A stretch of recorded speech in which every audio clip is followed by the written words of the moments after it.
Welcome back. You're tuned into Community Roundup with me, Aditi. Esteemed researcher Binod Khadria was inducted as the inaugural Indian Council for Cultural Relations Chair of Indian Studies at Rutgers University in New Brunswick, New Jersey. The esteemed dignitaries who were present at the ceremony were Riva Ganguly Das, Consulate General of India in New York, Richard Edwards, Chancellor of Rutgers University, and James Hayton, the Dean of Rutgers School of Management and Labor Relations. The Indian Council for Cultural Affairs was created to educate international students about India, its people, history, and culture. The post of chair of ICCR, which was filled by esteemed researcher Dr. Binod Khadria, is a first for the consulate and the university and is the only ICCR chair at present in the United States. Dr. Khadria, a professor of economics and education at Jawaharlal University, will study global worker immigration, H-1B visas during his appointment to the School of Management and Labor Relations. But the ICCR chair at present is the only such chair in the United States. So it's a first for both Rutgers and for the consulate. Through teaching, public lectures, and engagement with students and faculty, a key aim of the ICCR chair is to educate students about India, its people, its history, and its culture.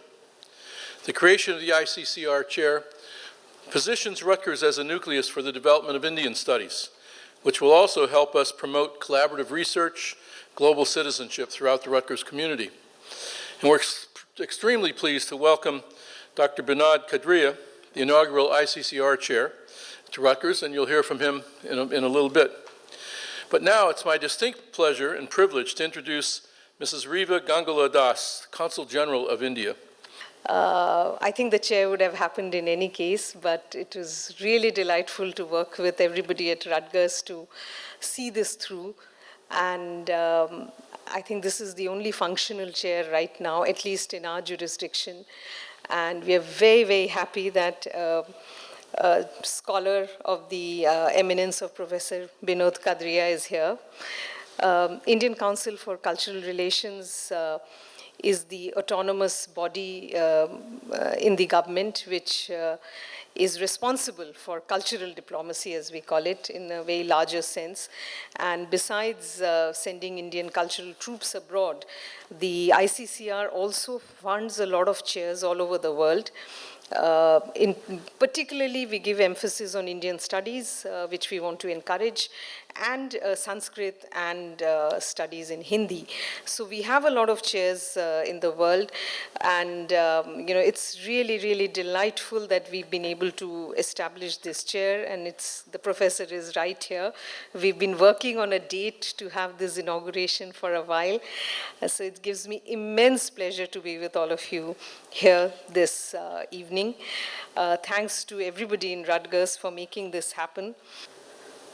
I am indeed privileged to be present at this occasion, which marks the beginning of an all-new chapter in Indian studies at Rutgers. Because Rutgers have been trying to have this agreement with the ICCR from 2010. So it took them 7 years to actually get into this, and so that's why, because Professor Hal Salzman, he has been in touch with me. He's a colleague and a friend, and when I got tired, he still kept going. He said, please hold on, let's have patience, and he continued his negotiations on both sides with Rutgers and ICCR, and made sure that they two meet. School of Management and Labor Relations gives an impression that it is a school of business. It's not. It's actually, the focus is on School of Management and Business and Labor Relations, means the relationship between labor and management. That is what the focus is. There are two main departments here. One is called Human Resources. That's about the management side. And then there is the labor studies, which is about the labor issues. So that's how they both gel together, and they are very prominent and important for business and industry to look at both sides. So I am, at the moment, the course that I taught already in spring, which I've just finished, is called Economics for the Global Citizen. Now, who are the global citizens? All the workers, the migrants, the highly skilled people, all of them are global citizens. What is the economics behind it? That's what I taught. And in fall, I'll be teaching another course that would be in the Blaustein School of Planning and Public Policy. That is called International Migration, Immigration and Labor.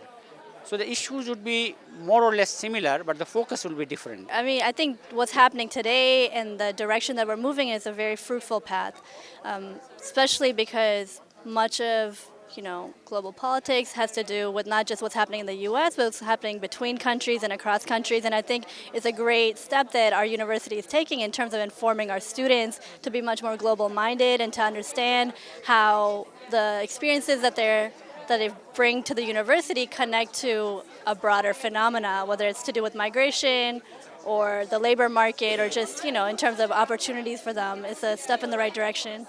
That is all we have for you tonight, but before we leave, here's a special shout out to all the mothers on the eve of Mother's Day.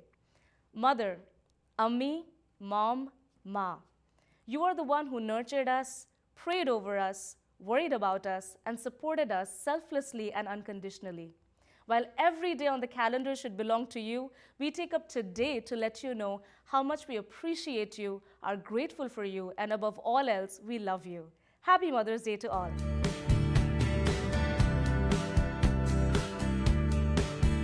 Thank you, Aditi.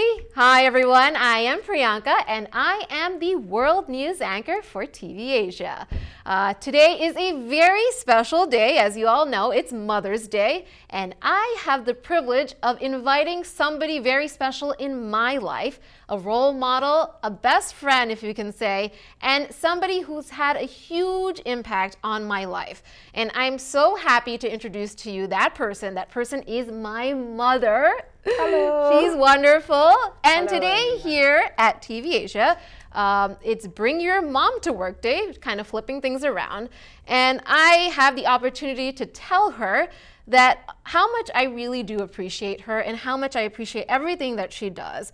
I love her to space and beyond. And I appreciate everything that she does. She's always been there for us. And having said that, I want to ask you, what do you think makes a great mother? And what do you think are the qualities that make a great mom?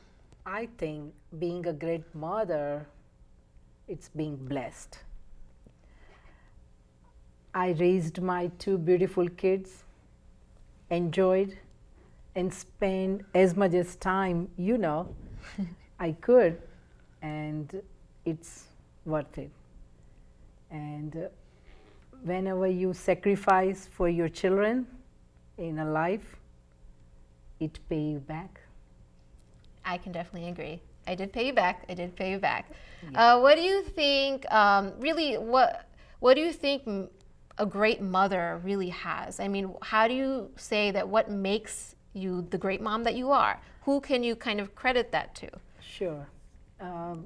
First of all, I like to say Happy Mother's Day to my mom, wherever she is watching me, because my mother raised me and she is my role model.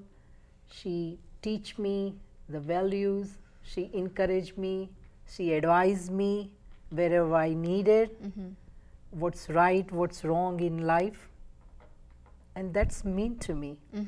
So I could say mother is a main heroine in my life. I can definitely agree with that.